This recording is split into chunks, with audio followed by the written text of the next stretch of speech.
नमस्कार, आपण पाहताय कोकण वार्ता न्यूज. कोकण वार्ता न्यूज मध्ये आपलं सर्वांचं स्वागत. पाहुयात बातमी सविस्तरपणे. गुहागर तालुक्यातील प्रमुख व्यापारी केंद्र असलेल्या शृंगारतळी बाजारपेठेत शनिवारी दिनांक 16 रोजी सायंकाळच्या सुमारास प्रचंड वाहतूक कोंडी झाल्याचं पाहायला मिळालं.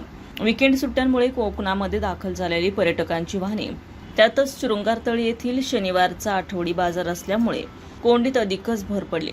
या वाहतूक कोंडींमुळे स्थानिक नागरिक, पादचारी आणि वाहनधारक चांगलेच हैराण झाले होते. सध्या मे महिन्याची सुट्टी असल्यानं गुहागर तालुक्यात पर्यटकांची संख्या प्रचंड वाढली आहे. शनिवारी सायंकाळी बाजारपेठेत खरेदीसाठी नागरिकांची मोठी गर्दी झाली होती. मात्र मुख्य रस्त्यावर अनेक वाहनधारकांनी आपली वाहने चुकीच्या आणि बेशिस्त पद्धतीने उभे केल्याने रस्त्याची रुंदी कमी झाली. यामुळे दोन्ही बाजूंनी वाहतूक कोंडी झाली आणि रस्त्यावर वाहनांच्या लांबच लांब रांगा लागल्या.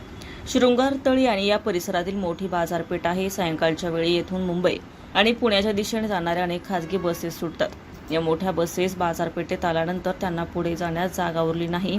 त्यातच अंजनवेल येथील कंपनीतून गॅस वाहतूक करणारे अवजड टँकर्सही याच मार्गावरून जात असल्याने वाहतूक कोंडीत अधिकच भर पडली. शृंगारतळी ही तालुक्यातील अत्यंत गजबजलेली बाजारपेठ असतानाही येथे कायमस्वरूपी वाहतूक पोलीस कर्मचारी कार्यरत नाहीत. त्याबद्दल नागरिकांमधून तीव्र नाराजी व्यक्त होत आहे. या वाहतूक कोंडीमुळे प्रवाशांचा वेळ वाया गेला असून उकाड्यामुळे नागरिक हैराण झाले होते. तरी भविष्यातील त्रास टाळण्यासाठी पोलीस प्रशासनाने शृंगारतळी येथे कायमस्वरूपी ट्रॅफिक पोलीस तैनात करावा, अशी आग्रही मागणी आता केली जाते.